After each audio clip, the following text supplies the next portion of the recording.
Mr. Allen. DeVoe, he took Barry. Where's my son? Has he gone missing? He's not missing. He was taken. I'm here for a reason. Why? The lesson for today is simple. There are no happy endings. If you hurt him, if you put a hand on it! His body may be human. DeVoe! His brain DeVoe! is smarter than yours. DeVoe!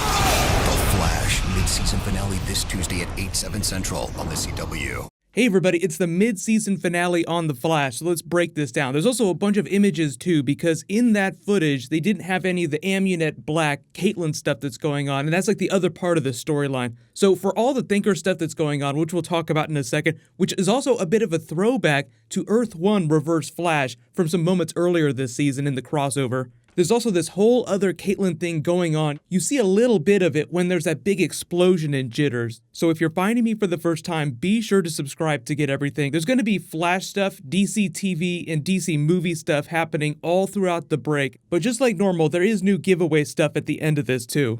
So like I said, Barry gets kidnapped by the Thinker, Caitlin gets kidnapped by Amunet Black and is forced to help her. So if you're wondering why the Thinker has kidnapped Barry, because he asked him straight up in that trailer, why do you want me? Obviously I'm here for a reason. And if it wasn't clear, the room that they're in is speedster proof. Whatever the Thinker did to it, like you see Barry use his speed force and try to grab him right out of the chair, but the Thinker's able to grab him. Whatever technology he's built into that place, I think he's taken away all the physical advantages that Barry would have being a speedster. So it's literally turning into a battle of wits. That's the only way for Barry to help him. But the title of the episode is Don't Run, as in a monster's chasing after you, somebody kidnaps you. Normally your instinct would be to run away, but they're like, don't run away. So Caitlin is forced to help Amunet Black. It sounds like the Flash is going to be forced to help the Thinker because he's slowly dying. So in both scenarios, both of the heroes are forced to help villains do something that will ultimately be kind of good. You can kind of see the way they're twisting the villain arc this season. Like Savitar was unequivocally bad. He was going to kill Iris. They had to stop him some way. Like nothing he was doing was good.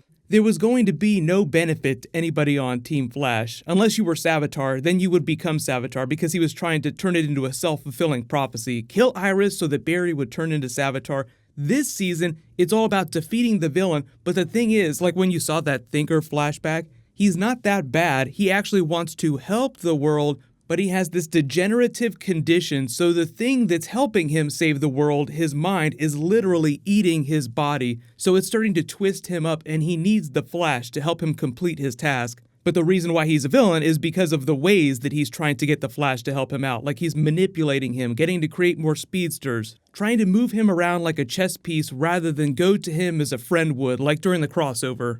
But here's the really cool thing. So I talked about Earth 1 Reverse Flash. Remember in the Thinker flashback, we went back to the Season 1 pilot where the particle accelerator went off, and they had that scene with the crowd where Earth 1 Eobard Wells was addressing everyone, explaining that there wouldn't be any problems. The Thinker's wife objects. Then he narrows in on the Thinker, who hasn't become the Thinker yet, and says, "You must be Clifford DeVoe." I'm a big fan. So the Reverse Flash that Barry fought during the crossover is the same Reverse Flash that created the Thinker with that dark matter explosion in the first season. That's probably one of the big reasons why they wanted to use that version of the Reverse Flash during the crossover, rather than just have him be the Earth X version of Harrison Wells. So I know there's still a lot of questions about why in particular they said that he's not dead, because we saw him get vaporized at the end of Season 1 because Eddie killed himself. So he should have never existed, and time travel is really tricky. They have funny ways of joking about that. Time travel, it's a tricky thing. I will do a video this weekend just explaining what's going on with the Reverse Flashes, what his timeline is, and how it's possible that he's still alive. But there's a couple more videos from the crossover it'll take a little while to get to because of all the Infinity War stuff that happened this week. Like we have to talk about Tornado Twins, Bart Allen, and the other speedsters that come for Barry and Iris. So if you're wondering why they're focusing on that this season, it also circles back around to Thinker stuff, like the Thinker's legacy. He wants to fix the world. He wants to be this great man, but he can't do that if he dies before he achieves his goal. So the funny thing about this is that all Barry has to do to defeat the Thinker is literally just wait him out. His life is on a ticking clock. Based on the amount of time he said he had when he was talking to that doctor in the flashback, that puts it right around the season finale of Season 4. So like Barry could just sit around, do nothing, and the Thinker would expire on his own. But But I think part of the fun this season is in learning what the Thinker's trying to do, learning that it's not quite so bad, and then seeing how Barry actually tries to help him a little bit, and then that goes sideways and they wind up fighting each other anyway. That's the whole thing. They did it during season 3 with Savitar, because for a brief second, they did make you wonder if they were going to try and redeem Savitar, but then it all turned out to be a trick of his, like he was just trying to manipulate them. So that might wind up being the same thing that happens with the Thinker. But then somewhere along the way in the back half of the season, he just goes completely off the rails. Maybe he kills one of the other members of Team Flash, like he's threatening Joe in the trailer.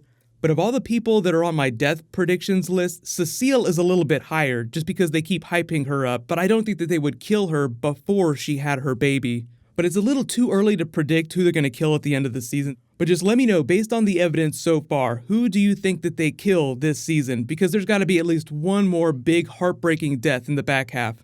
There's this really small moment in the trailer too. I love that Cisco tries to vibe where Barry is. In some defense that the Thinker has causes it to reflect back on Cisco, and it's almost like a Freddy Krueger Dream Warrior situation. Like the Thinker attacks Cisco in his own vibe and he flies into that blue Christmas tree. But I know a lot of you are also asking, where was the Thinker during the crossover and why did he just let everything go down? So I think that's because he said during the last episode of The Flash, before the crossover, that he was going to let Barry get married, and because he sort of charts all the different possibilities, different timelines that could go down, he probably had a pretty strong idea that that would eventually happen, that the heroes would be victorious, and then he could go get Barry to do what he wanted him to do.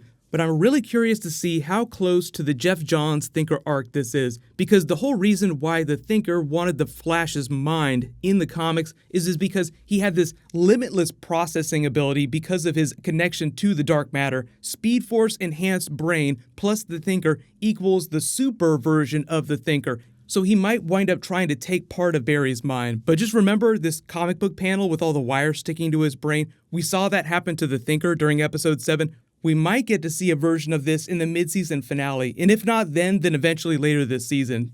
And the other really big thing that just happened, it's kind of bad, kind of good. They actually fired the showrunner from The Flash and Supergirl. He was kind of running both shows, and usually when you lose a showrunner from a really strong show or two, it winds up being a bad thing because they replace them with somebody who's worse. But Greg Berlanti himself is actually now running both of the Flash and the Supergirl writers' rooms.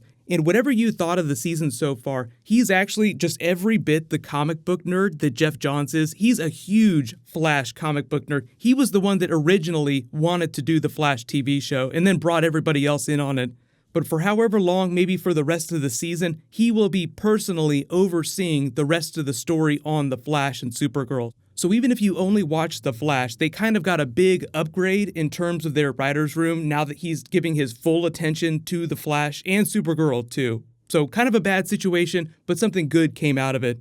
So there is a new round of that Flash Ring giveaway. All you have to do to enter is just be a subscriber, leave a Flash-related comment on the video. Congratulations to the winner from the last video, Dorby Magic. Please private message me so I can get your contact details. Click here to rewatch the Infinity War trailer a billion more times, and click here for my crossover videos. Thank you so much for watching. Everybody stay awesome. I'll see you guys tonight.